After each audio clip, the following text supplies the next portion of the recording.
আসসালামু আলাইকুম বন্ধুরা, আশা করি সবাই সুস্থ আছেন। বন্ধুরা, স্ক্রিনে বর্তমানে আপনারা সাবিনাস্কো তেল শোধনাগারের দৃশ্য দেখছেন। এটি রাশিয়ার অন্যতম বৃহত্তম তেল শোধনাগার। রাশিয়ার দক্ষিণ অঞ্চলের যে ক্রাসনোদারকাই এলাকায় অবস্থিত বেসরকারি জ্বালানি প্রক্রিয়াজাতকরণ কেন্দ্র এটি। বার্ষিক ক্ষমতা যদি বলা হয়, এটি প্রায় 52 লক্ষ মেট্রিক টন তেল উৎপাদন করে বা পরিশোধন করে। যদি এটির পরিমাণ আপনাদের সহজ করে বোঝায়, তাহলে এই একটি তেল শোধনাগারের উৎপাদিত তেল দিয়ে বাংলাদেশ 1 বছর চলতে পারবে। রাশিয়ার জন্য অর্থনৈতিক এবং সামরিক দুই ক্ষেত্রেই এই তেল শোধনাগারটি অত্যন্ত গুরুত্বপূর্ণ। রাশিয়ার যে সাউদার্ন ফেডারেল ডিস্ট্রিক্ট দক্ষিণাঞ্চলীয় প্রশাসনিক এলাকার মোট তেল শোধনের 9% নিয়ন্ত্রণ করে এই তেলটি। ইউক্রেনের যে ফ্রন্টলাইন রয়েছে যুদ্ধরত রুশ সামরিক বাহিনী, তাদের প্রয়োজনীয় ফুয়েল এবং যে লুব্রিকেট রয়েছে পিচ্ছিলকারক তেল, বিভিন্ন ধরনের যন্ত্রাংশে যেগুলো ব্যবহার হয়, তার অন্যতম প্রধান উৎস হলো এই কেন্দ্রটি। রাশিয়ার নিয়ন্ত্রণে যে ক্রাইমিয়া উপদ্বীপ রয়েছে, তাতে তেল সরবরাহ করার জন্য এই তেল শোধনাগারটি অপরিহার্য জ্বালানি সরবরাহকারী কেন্দ্র। সাম্প্রতিক সময়ে ইউক্রেনের আক্রমণের কারণে ক্রাইমিয়ার নিজস্ব জ্বালানি ব্যবস্থা পঙ্গু হয়ে গেছে। সুতরাং এটি ছিল একমাত্র ভরসা। রাশিয়ান যুদ্ধ বিমানের ইউক্রেনের বিরুদ্ধে বিভিন্ন মিশন পরিচালনা করার জন্য যে জেট ফুয়েলের প্রয়োজনীয়তা রয়েছে, বিভিন্ন ধরনের ট্যাঙ্ক মিশন এবং এপিসি মিশনের জন্য যে জ্বালানির প্রয়োজন, তার মোটামুটি অধিকাংশই কিন্তু এই যে জ্বালানি সেক্টর রয়েছে বা এই পরিশোধন কেন্দ্র রয়েছে, সেখান থেকে সরবরাহ করা হয়।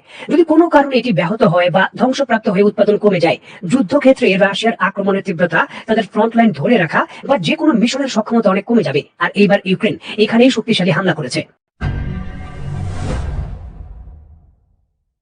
দেখতে অত্যন্ত স্ট্র্যাটেজিক ভাবে জটিল মনে হলেও এটি বাস্তবতা। স্ক্রিনে নিশ্চয়ই আপনারা দেখতে পাচ্ছেন, প্রায় 6000 পরমাণু বোমার বেশি অধিকারী এবং বর্তমান পৃথিবীর অন্যতম সুপার পাওয়ার রাশিয়ার গুরুত্বপূর্ণ দুইটি তেল ক্ষেত্রে ইউক্রেন গতকাল রাতে দফায় দফায় শক্তিশালী ভাবে ড্রোন হামলা করেছে এবং ড্রোনগুলো রাশিয়ার আকাশ প্রতিরক্ষা ব্যবস্থা ফাঁকি দিয়ে হিটও করেছে। কিন্তু রাশিয়ার বিভিন্ন ধরনের সামাজিক যোগাযোগ মাধ্যম থেকে এমন ভিডিও ফুটেজ পাওয়া যাচ্ছে যে এই তেল ক্ষেত্রগুলো পুনরায় শুরু করতে বা যে কোনো কার্যক্রম বর্তমানে চালিয়ে নিতে একেবারে প্রায় অসম্ভব। স্ক্রিনে নিশ্চয়ই আপনারা দেখতে পাচ্ছেন, সাবিভাস্কো যে তেল শোধনাগার রয়েছে, সেখানে সরাসরি ইউক্রেনের বিশেষ কমান্ডো ফোর্স এবং ড্রোনের ইউনিট যৌথভাবে যে হামলা পরিচালনা করেছে, তাতে ক্ষতিগ্রস্ত।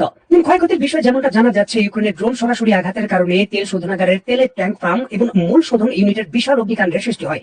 এই ঘটনায় সাবিয়ান্সকে অন্তত একজন সাধারণ নাগরিক নিহত হয়েছেন এবং পার্শ্ববর্তী গ্রামে আরো কয়েকজন রাশিয়ান আহত হয়েছেন। এবং ইউক্রেন থেকে প্রায় 700 কিলোমিটার গভীরে অবস্থিত রাশিয়ার যে ইয়ার ব্লসব তেল শোধনাগার রয়েছে, সেখানেও আঘাত করতে সক্ষম হয়েছে ইউক্রেন। ইউক্রেনের প্রেসিডেন্ট মিস্টার জেলেনস্কি নিশ্চিত করেছেন, এই শোধনাগারটিও তাদের ড্রোন সফলভাবে আঘাত এনেছে।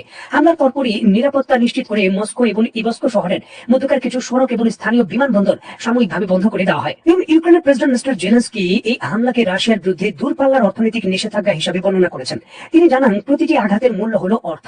রাশিয়ান যুদ্ধাস্ত্রকে সচল রাখার জ্বালানি এবং সম্পদের উৎসকে কমিয়ে আনা এবং শান্তির দিকে আরো এক ধাপ এগিয়ে নেওয়া। এখানে আপনাদের সুবিধার্থে বলে রাখা ভালো, রিসেন্টলি রাশিয়ার বিরুদ্ধে ইউক্রেন 40 দিনের একটি মিশন ঘোষণা করেছে।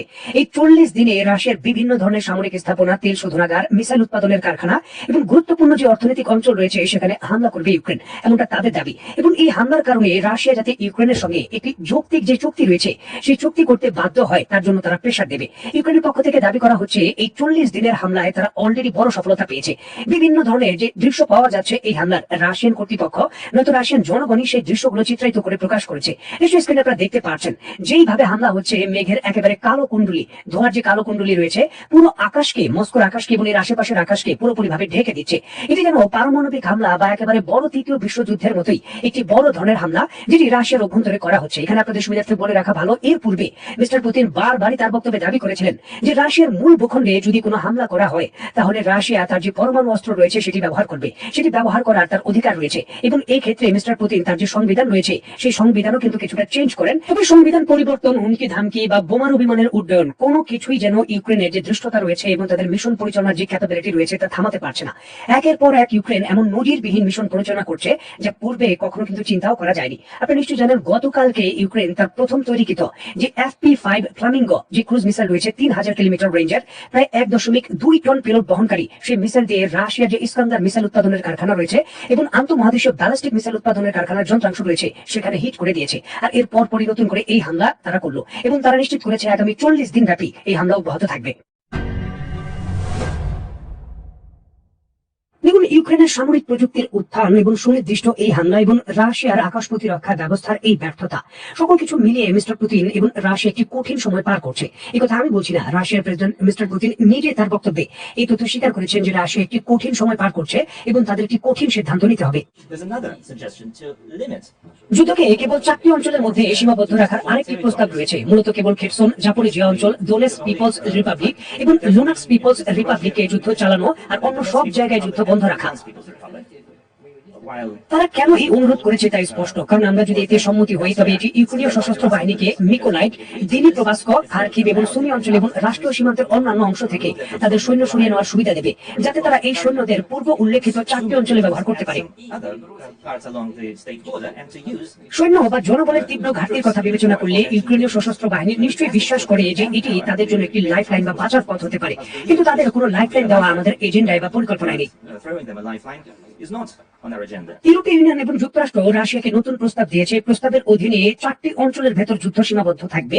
রাশিয়া ইউক্রেনের অন্যান্য অঞ্চল যেমন কিয়েভ বা রাজধানী সহ বড় শহরে আক্রমণ করবে না। বিনিময়ে ইউক্রেন ও রাশিয়ার অভ্যন্তরে কোনো আক্রমণ করবে না, এমন প্রস্তাব দেওয়া হয়েছে।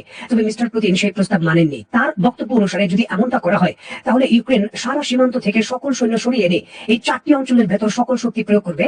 তখন রাশিয়ার জন্য যুদ্ধক্ষেত্রে টিকে থাকা বা যুদ্ধ করা আরো জটিল হতে পারে। সুতরাং মস্কোর অভ্যন্তরে বা রাশিয়ার অভ্যন্তরে হামলা হলেও সেটি অন্যভাবে মোকাবেলা করবেন মিস্টার পুতিন, তবে এই ক্ষেত্রে তিনি কোনো ছাড় দেবেন না। আর অপরদিকে ইউক্রেনের পক্ষ থেকে বলা হয়েছে আগামী 40 দিন ব্যাপী এই হামলা আরো বাড়বে এবং হামলা চলবে। দেখার বিষয়ে দুই পক্ষের এই অনুর অবস্থান শেষ পর্যন্ত কোথায় যায়। তো বন্ধুরা, আজকের মতো বিদায়, নতুন কোনো ভিডিও নিয়ে আবার দেখা হবে। সে পর্যন্ত সবাই ভালো থাকবেন, সুস্থ থাকবেন এবং বাংলাদেশকে ভালোবাসবেন। আল্লাহ হাফেজ।